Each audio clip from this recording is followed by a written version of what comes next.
conversations together. So does anyone want to share what their group had talked about in relation to either emergent strategy or the article that I put in the chat? Our group kind of went towards critiquing the book. Okay. So we were kind of disappointed, I guess, by the very informal tone it takes. We were talking about how it feels more like a conversation than a book, and how the lack of scientific understanding, which she really emphasizes in the introduction, kind of discredits her as a writer from the very beginning. And she really makes a point of explaining that, and really putting her hands forward before falling, which was an approach that we didn't really resonate with, I guess, in the introduction. If anyone else from our group would like to say something more about that. Yeah, we were just kind of talking about how I was in the same group, but we were talking about how like she discredited kind of like her knowledge for science, and she said that she like couldn't really speak to science, and like because she wasn't a scientist, but then she continued to do so in like many parts. And we were saying that like this is like a great disclaimer. Like I think it's important to acknowledge your strengths and weaknesses as an author, but like it could have been like maybe a note at the back instead of like something focused on at the beginning of the book.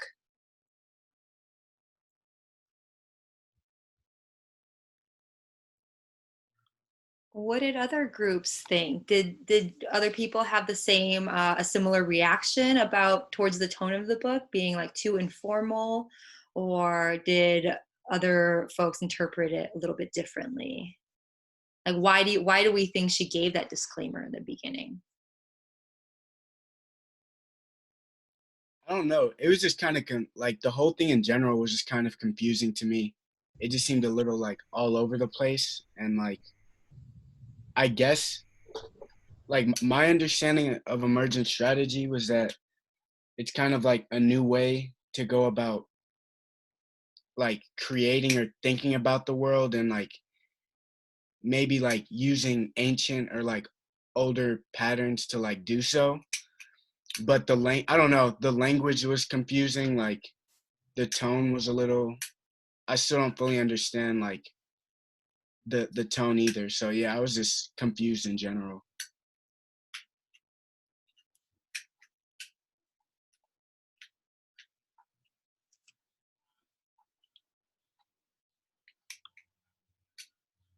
Did any groups disagree and feel like, she really, her voice is really resonating with them?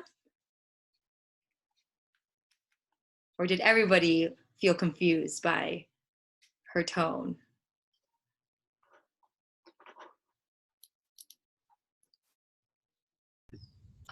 I thought that the shape that this book took, or like the tone, was very similar to some of the like the memoirs that I've read before, but like it's not like a common style of reading that like the average student or like most people like come into contact with, unless like, for instance, like some podcasters that I really love like came out with a memoir and it was like very similar to that. So like I that wasn't like completely like a shock or anything like that. So I don't know. I just thought it was really it was really similar to a lot of like things that I've read or seen about like what is it? Like the law of attraction. It sort of like reminded me of like that, and like the way that people like describe like law of attraction in like a way that's not like completely like rooted in science or anything like that, but it's like sort of adjacent in weird in like analogous ways. So like it's kind of like holding like one's own experience or like a way to solve problems or like a way to view the world up in like an analogous way to how nature functions, if that makes any sense. Yeah, I think she's holding up a lot of examples, right? To kind of summarize what you were talking about, Hannah, of like different ways that we can, humans can look to nature as examples of how to organize our relationships with one another and our structures. And yeah, she kind of has this tone that's a little bit, I don't know, like mystical almost, or maybe like I think she calls it like a, in some parts she calls it like a radical self-help book, which I thought was kind of an interesting way to carve out space for oneself. Um, there was one group that was talking a lot about kind of just like this idea of like love, and I think it was in relation to this book. I wonder if anyone from that group wants to speak to what they were talking about.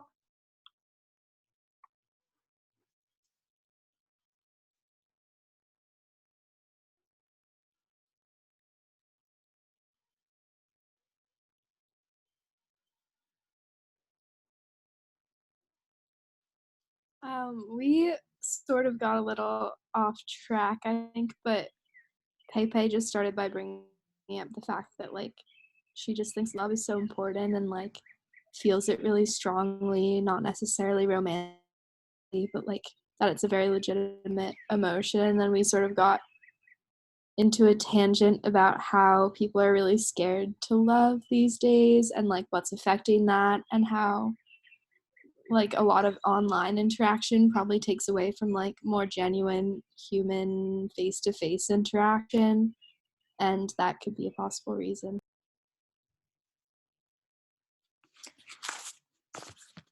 Anyone else want from that group, or?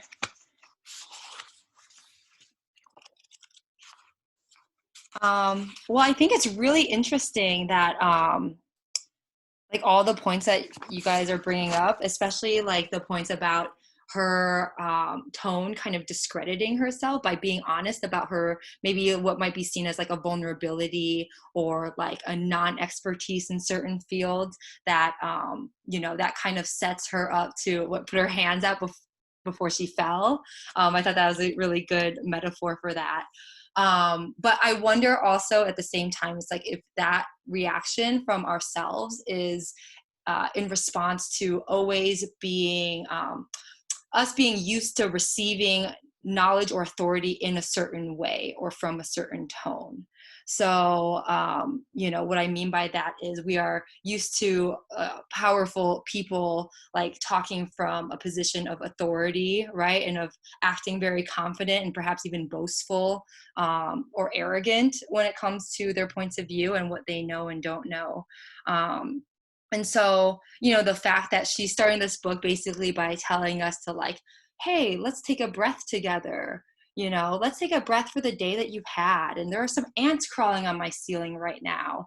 It kind of takes this book out of like a vacuum of like knowledge and authority and into like the lived experience of the author, and so, and especially maybe in like academia, I would say maybe this isn't such like a way that we pass on knowledge from one person to another, right? Like from anecdotal or personalized, like qualitative experiences. It's more about quantity, what we can measure, what kinds of things we can study in a clean and precise way. And she's talking about kind of how do we understand the large patterns at play, but also understand how we, with our relatively simple interactions, might be able to affect them. So it's this kind of like messy feedback loop that maybe is not able to be studied right now by the tools we have. And so, in her work, she often talks about, well, she brings up Octavia Butler a lot, right? Talking about how, a lot of what she's become interested in and how this book came about was through studying the work of Octavia Butler, who is a sci-fi writer. Is anyone familiar with her work? Yeah, I read her for an environmental analysis class. Oh, so interesting. I like her. Yeah, that's great. Is anyone else familiar with her work?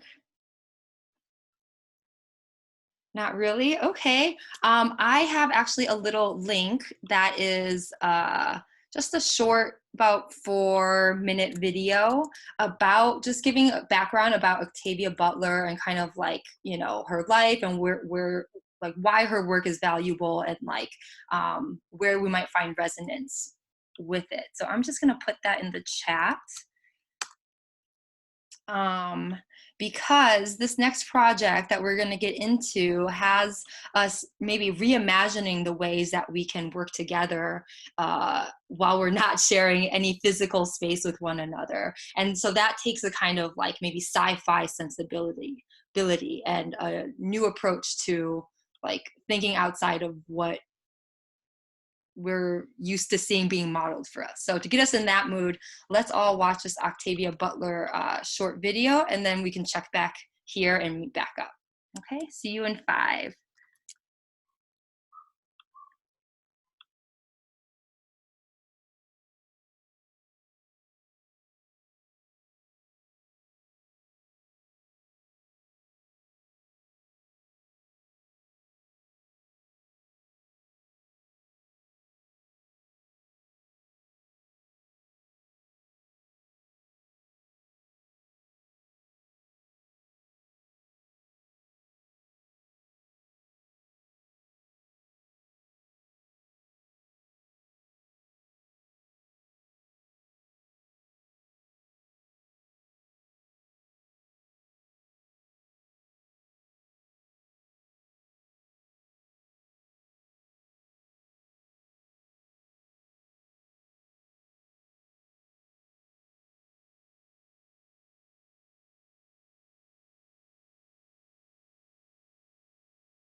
Okay, did people finish watching the video?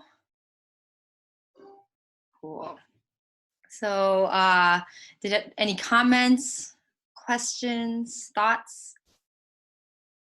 I enjoyed that video because I think that like I needed some background context into Octavia Butler, like reading the introduction. She referenced it so heavily. And since like I didn't really know who she was, I guess I felt like lost, but now it makes more sense.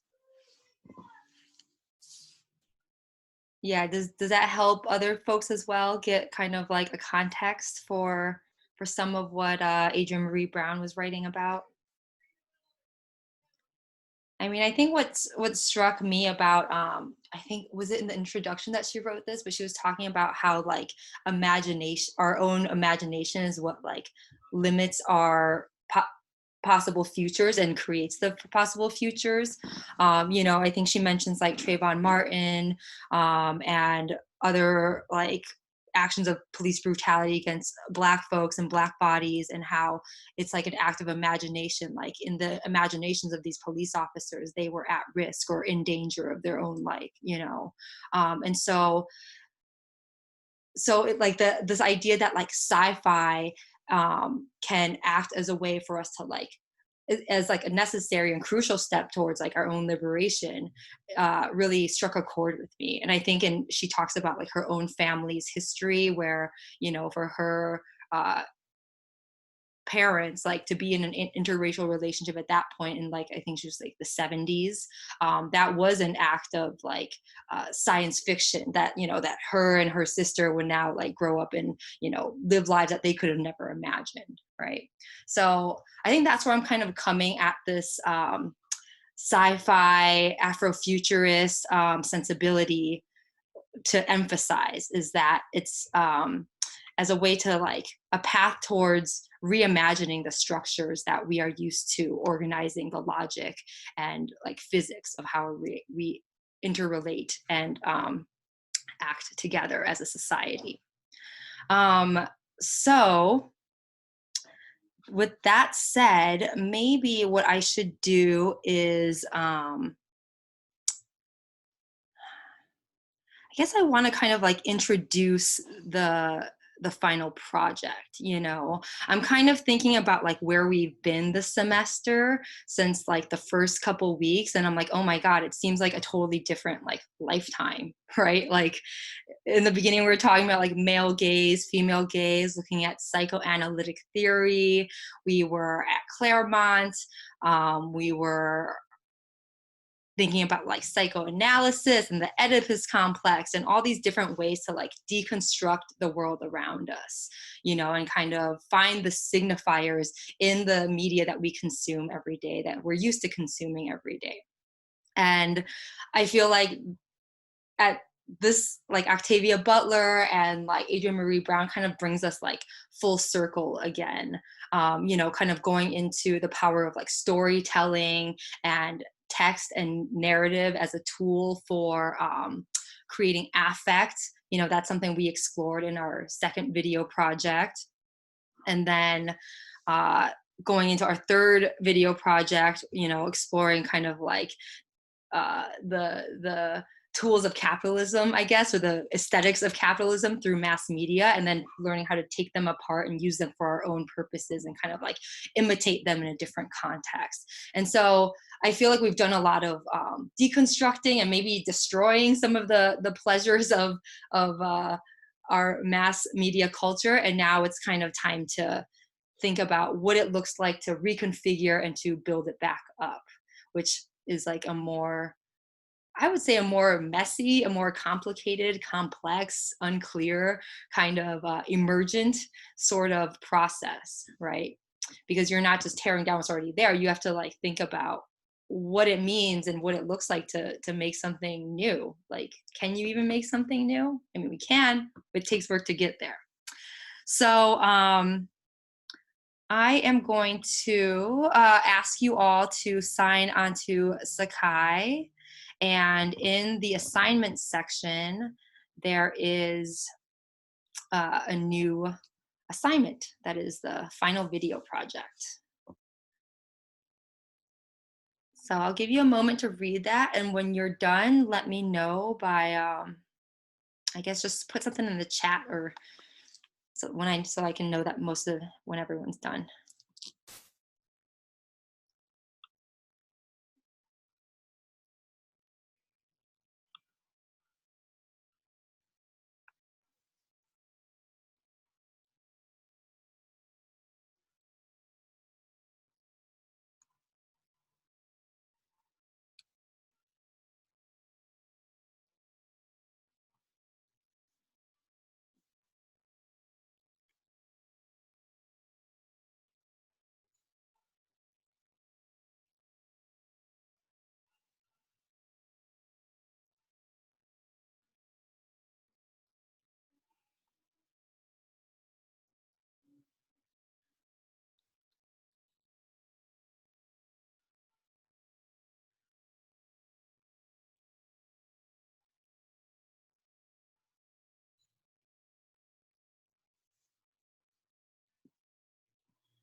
Are people still reading?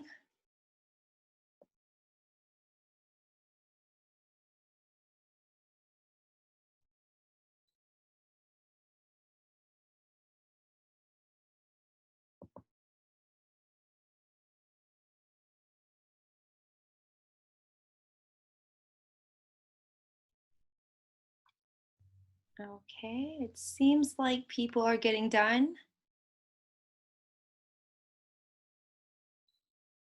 Okay. So, yes, so this is a project that is definitely experimental. And so it's something that is I think about this as kind of like an emergent strategy, because this is adapted from a project that was meant to be like in the art building with all our projectors, access to all sorts of equipment and hardware. And now in today's current situation and our fluid kind of uh, the fluid evolution of our lifestyle, we're gonna have to find a way together to make an installation that transcends like space and time, right? So if you remember, we had our first kind of introduction into installation art through John Raffman. I'm going to share my screen real quick just to give you a visual reminder of what that piece was. Um, so do you all remember this piece that we analyzed in class together? It was when we read the 13 ways of seeing a blackbird, and we kind of went through and critiqued it based on those 13 different areas that the author McEvely wrote about, right? And I showed this image as to show you what the installation of John Raffin's video that we just deconstructed, how it would actually be installed in an art space, right? And we talked about the significance of the swing, interacting with the viewer's body, and all that. And so, installation art in essence basically has to do with the melding of sculpture with architecture. It's kind of what people refer to sometimes as like sculpture in the expanded field. So, how things spatially are arranged around us has a phenomenological impact on how we as humans are engaging with our senses and making meaning of the world around us. So the challenge and the creative challenge in the context of this final project is, how can we do this either through like instructions or through a different kind of architecture that is web-based. When we go to different websites, when we use Google, when we use different apps, those are all like going into different institutional spaces, right? That's like going into a museum or like a city hall or what have you. So we're trying to think. So today, I'm going to talk a little bit about artists who work in installation, and we're kind of like going to go slowly towards like web and net-based practices or net art. And what I mean by net art, which you read in the article earlier, is not just any work. Like I made a painting and I took a picture of it and I put it on the internet. That's not what I mean by net art. Net art kind of takes the structure of the internet and like makes the internet part of the content that it is trying to address, if that makes sense. So I'm going to share this video with y'all. This is by an artist named Martine Sims, and it's a real short video, about 5 minutes, 6 minutes. And she is basically giving a walkthrough of her work when it was installed at MoMA. And, when you see the video, you're going to see that it's actually in the MoMA space, but she uses a lot of elements like, just everyday use of cell phone and our digital interaction to as part of her installation. So let's watch that, and then we'll come back together, talk about that, and also any questions. Oh, and I'll stop sharing my screen. There we go. All right, see you in 5 to 6.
Okay. Did folks finish the video?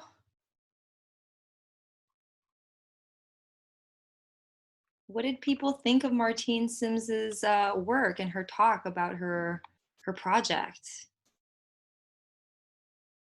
Oh,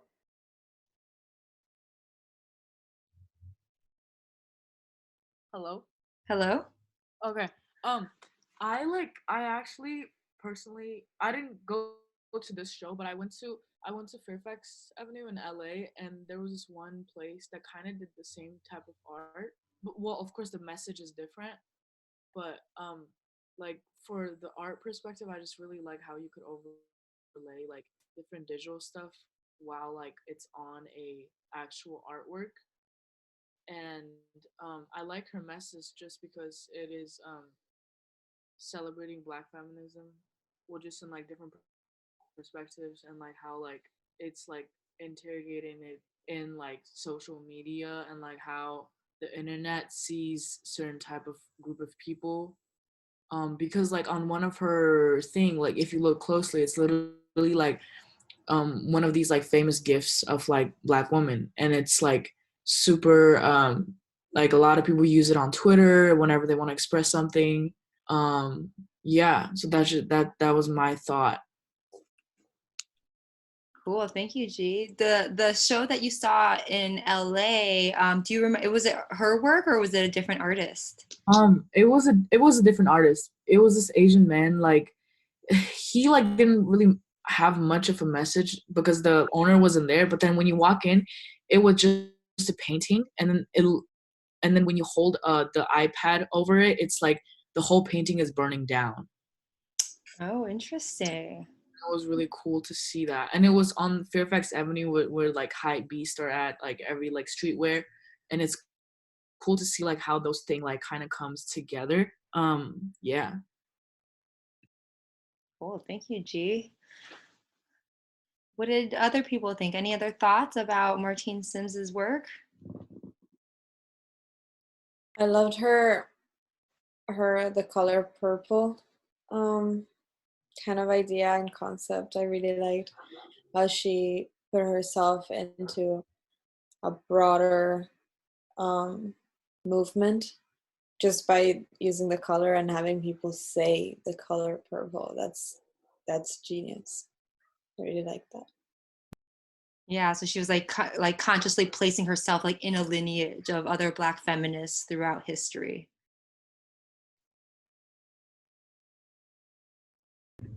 I really enjoyed how it sort of like questions or like sort of pushes back on ideas of like high art and like what's considered like just because all of these experiences like the social media experiences or like group chats or like coordinating via like Instagram Messenger or things like that.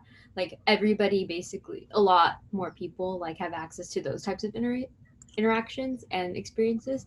And so like to place those um relatively accessible experiences in like a traditionally like exclusive space like a museum. I think that's really interesting and compelling. Yeah, that's a great point. Kind of like making a horizontality of like accessibility, right? Like, she was talking about how she sees people just using their phones throughout the museum. And she's like, oh, I'm just going to incorporate that as part of the piece. This is, yes, I'm trying to have a conversation with all my like Black feminists, theorists, philosophers, but also I'm trying to have a conversation with everybody, and about the digital and about this landscape. So, yeah, just her way of kind of like creating like a multi-layered and multi-sensory experience that interfaces the things that we are so familiar with is really brilliant. um, I really appreciated how she was talking about like scripts and rules, and not only, I think she mentioned it in terms of like making people think like, oh, the color purple, or say the color purple. And then she also mentioned it in terms of like the web program, right, or the app, I guess, that is programmed to reveal different layers of the work. So thinking about like the script of like 01001, that all of this and all of this and the whole web is dependent on, but also thinking about like social scripts or our scripts for one another. You know, what kind of instructions are you as the artist giving to your audience member, you know? So I thought that was all really relevant to the things at least I'm thinking about in terms of this project. Um, did folks get to explore some of the VR uh, artist projects over the weekend? Yeah. What are some things that people looked at? What were some of the projects that stuck out to folks? I looked at this one where you were in like a black and white sort of universe and you were just being sucked deeper and deeper into it, and it was like very hypnotizing. And there was a woman there and a little pink thing which kind of looked like a sperm, I think. um and it was in her stomach, and then it just, i I don't really know, you just kind of got sucked back into the video and then it just ended. Really freaking weird. Yeah. Thanks. Thanks, Allie. Did anybody else watch that one? That same one? Carson did. Carson did? Did you have a similar experience, Carson?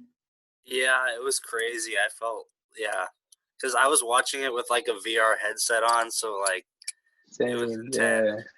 And yeah, like the whole thing was in black and white, and it was like staticky too, so it was almost like it was like scary kind of.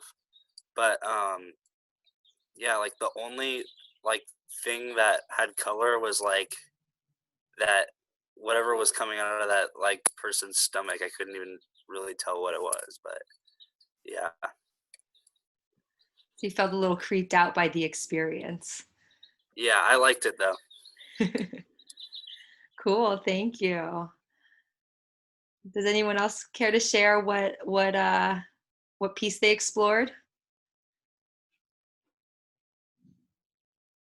I watched this one called Elegy to Our Ancestors. And it's a piece about police brutality, and it's sort of a way to remember them and honor them.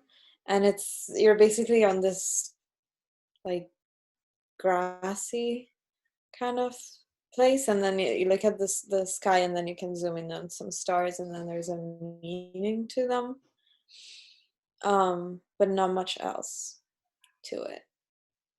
Yeah, I think I explored that one too. It was by Jason Moosman, the artist I think who, so, yeah, so you've all actually seen his work before because we watched it in class.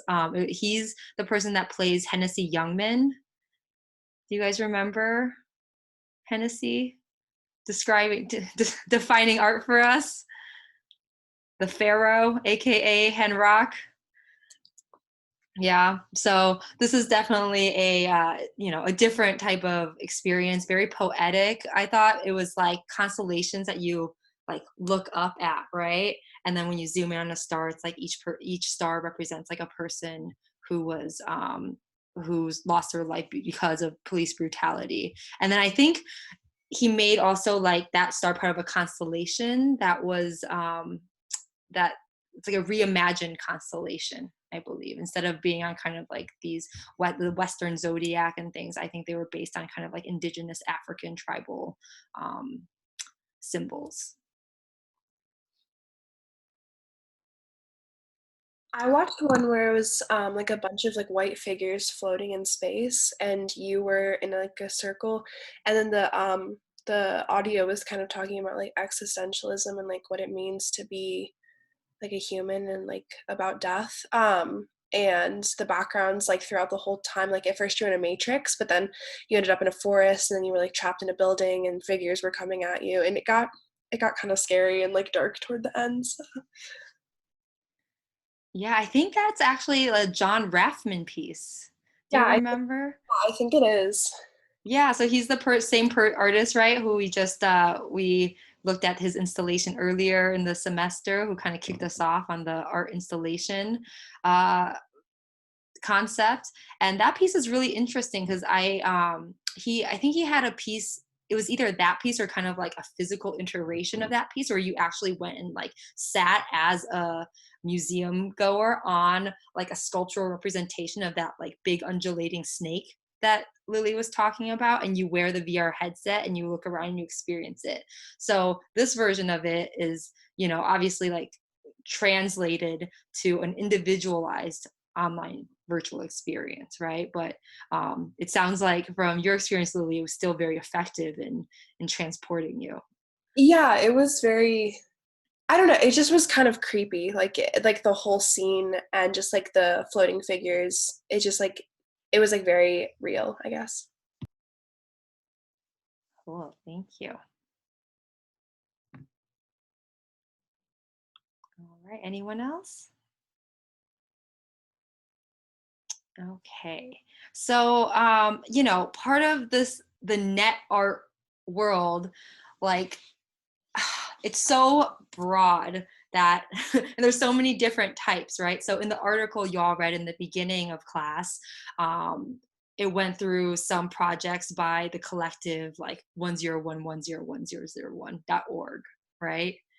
And some of those projects were a little bit darker, like the one called No Fun that they did on Chatterbait. But they also have this other piece just wanted to share with you all. I'll share my screen. Let's see. I think this is the window.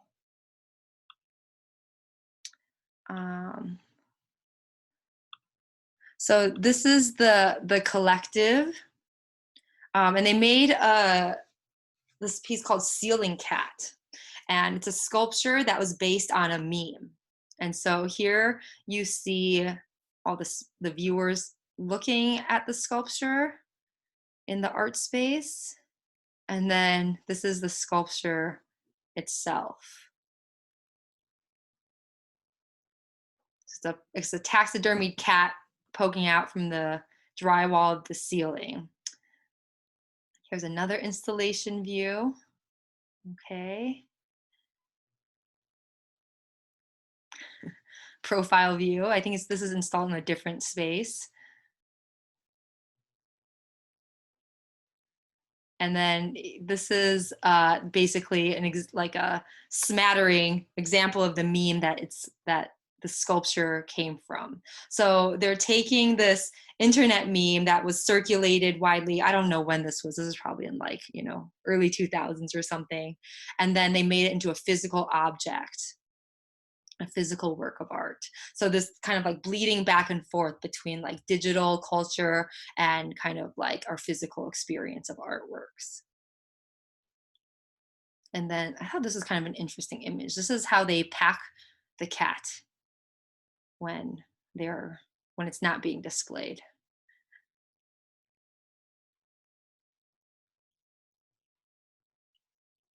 Okay.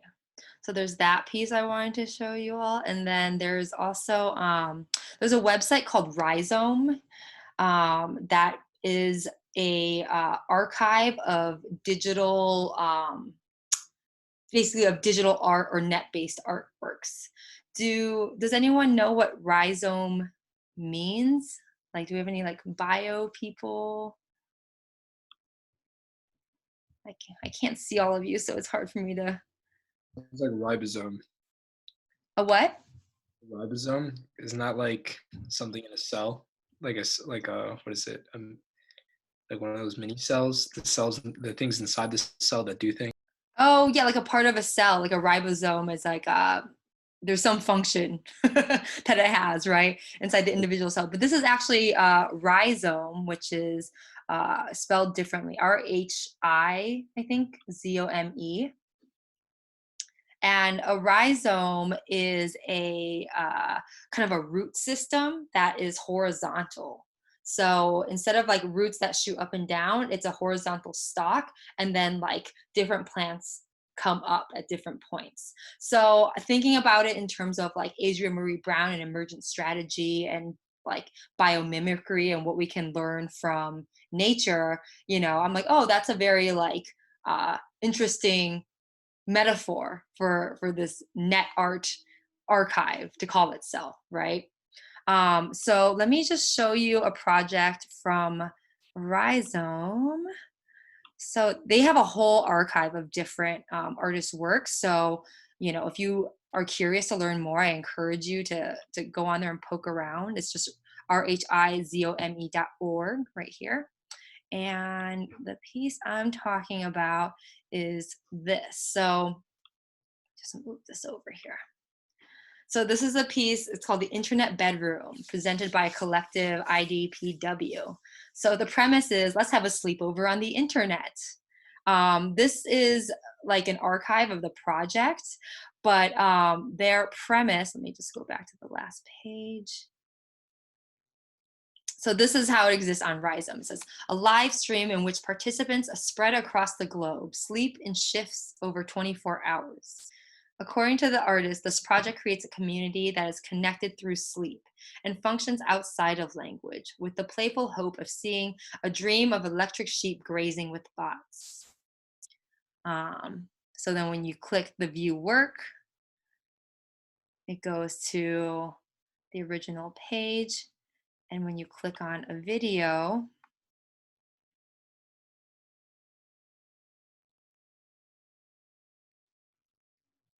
can you all see that?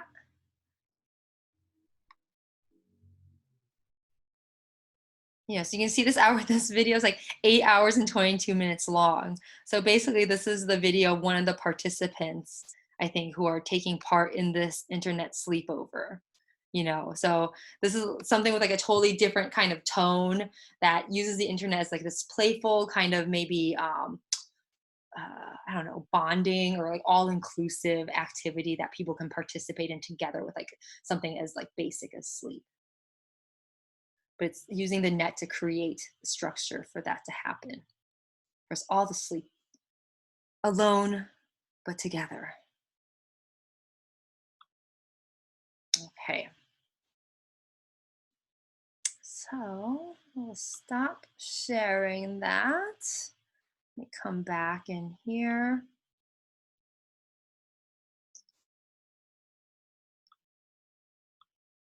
Okay, so, we're kind of just getting into introducing the different web-based practices. We can imagine different kinds of art installations, how they might translate to the digital realm, how you might be able to affect the viewer's body despite not sharing physical space with them. Do people have any questions about this final project?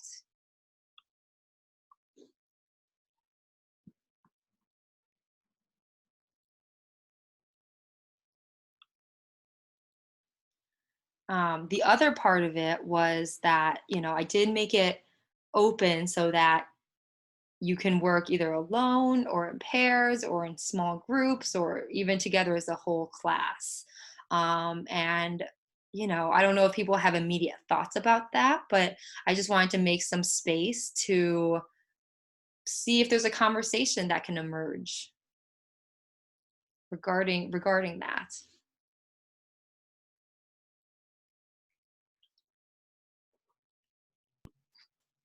I guess I don't really know what it would look like, but I think it would be cool if we could all work as a class to like, but I guess I don't, like, since we're all so far apart, it'd be hard, but if anyone is interested in that, I think it would be cool, maybe.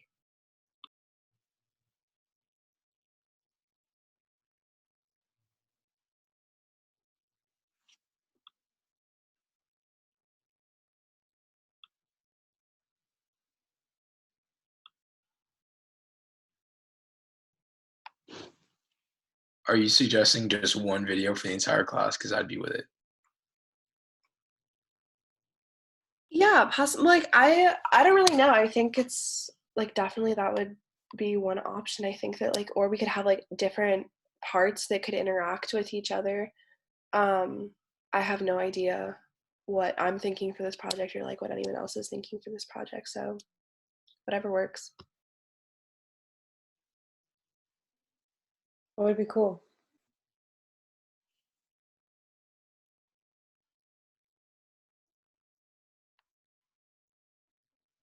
So it sounds like there's definitely some interest in working collaboratively for this. No.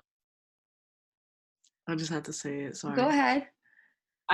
Yeah, because it's like it's too much pressure. Like mentally, I cannot do that. Like group work, no. Like under this like situation, like I'm already barely like trying to figure out my own stuff, and I feel like we have to like come together and like bring different ideas. That's discussion, and we have to like talk and meet and just like no, I can't do that. Like it's out of it.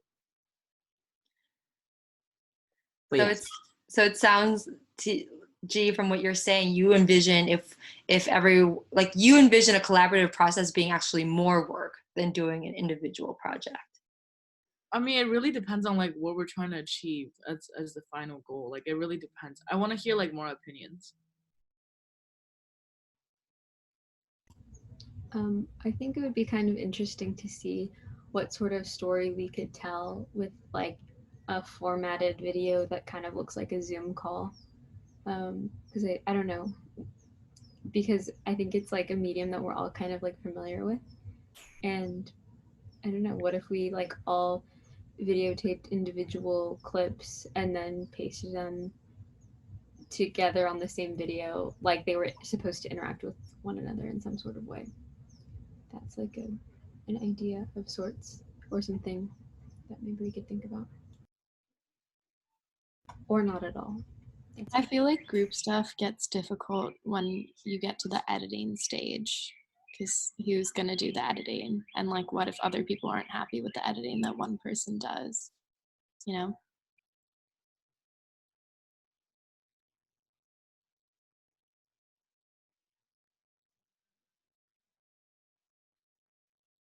Otherwise, I think it like sounds like a really interesting prospect, and maybe like we could pick a theme as a class or something, but I just feel like the editing wouldn't really be feasible.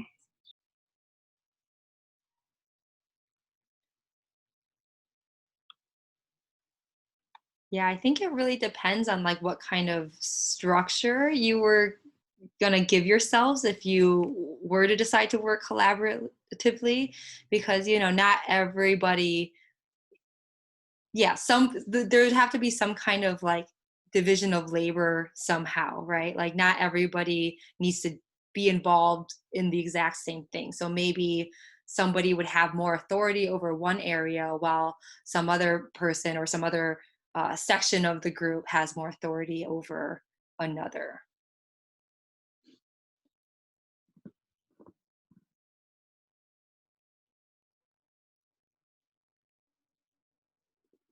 And also, I just want to throw in there that, I know we had like talked about like grading and stuff last time, and a lot of like the um, just stress around that. And I just don't want you guys to worry about that for this project. Like, I want this to be like an experimental, fun, like exercise in creativity. And so, yeah, if you show up and just continue to come or just communicate with me, like you're going to be fine in the class. So just in case anybody was like stressed or worried about that.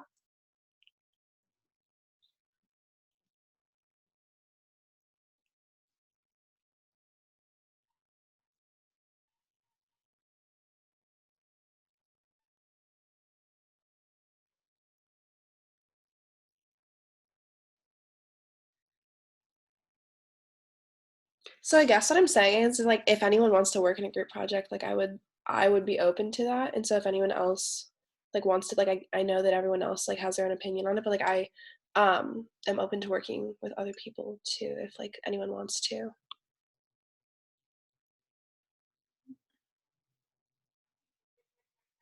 I have a slightly unrelated question. Oh.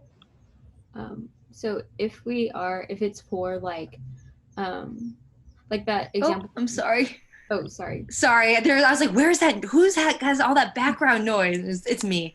Sorry. I was curious to see like if we intend it for a particular platform, like Instagram or its own contained website, like that previous work we just saw, like the sleepover work.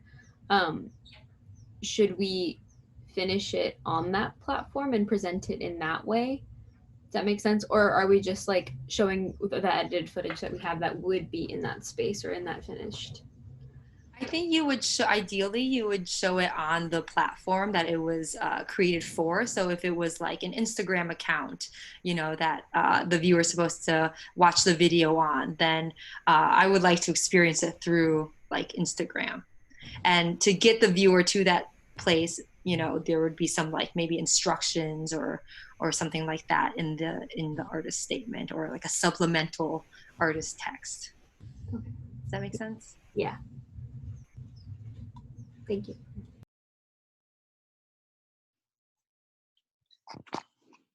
And for people who are interested in like the collaborative process, it doesn't have to be something that's decided on like right this minute. I could make a forum topic in Sakai, so that people can talk there. Would that be helpful to folks? Yeah. Okay, so I can go ahead and do that for sure today, right after class.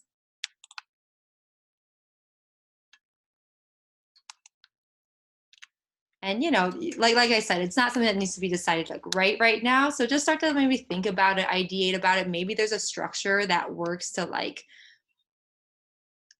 be one project, but each person still has their own piece of it, that their own autonomy over it, and it ends up being kind of like what am I trying to say? How to collaborate. Like a compilation. There we go. Like a compilation of things. So for example, if you all decide to make a fake Instagram account or something like that, and each person was in charge of like making a video that goes on to that account. That's like one example of something that could happen that is both collaborative, but requires like minimal like group editing or anything like that, right? So, yeah, I don't know.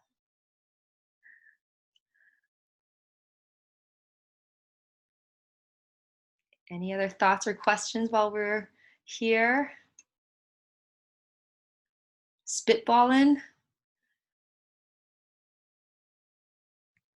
Okay, so I'll go ahead and make the forum that y'all can chat on. On Wednesday, just looking forward a little bit. I think last week I mentioned that EJ Hill will be a visiting artist who's coming, and he is an amazing installation and performance artist. He makes videos, and he's just a really soulful individual. So I'm excited to have him visit. And he is actually teaching at Cal Arts this semester. Oh, geez, excited. Yes, EJ's the bomb. So he actually is teaching at Cal Arts this semester, and he wanted to invite some of his class to attend our Zoom like class so we can all be together. So how do y'all feel about inviting some Cal Arts students on Wednesday? Cool. So we'll have some some connection across academic institutions, making new art friends for sure. So yeah, that's what's happening Wednesday. I think he's gonna come probably at 4:30 and present, and we'll have it'll be kind of like a participatory conversation is what I'm envisioning. So be prepared to participate, por favor.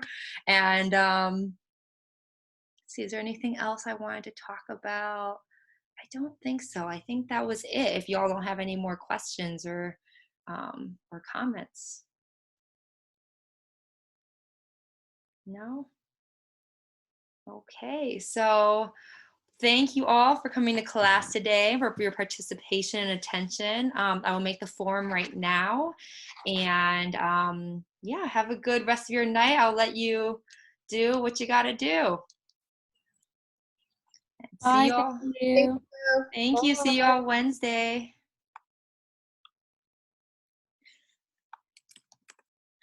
Gee.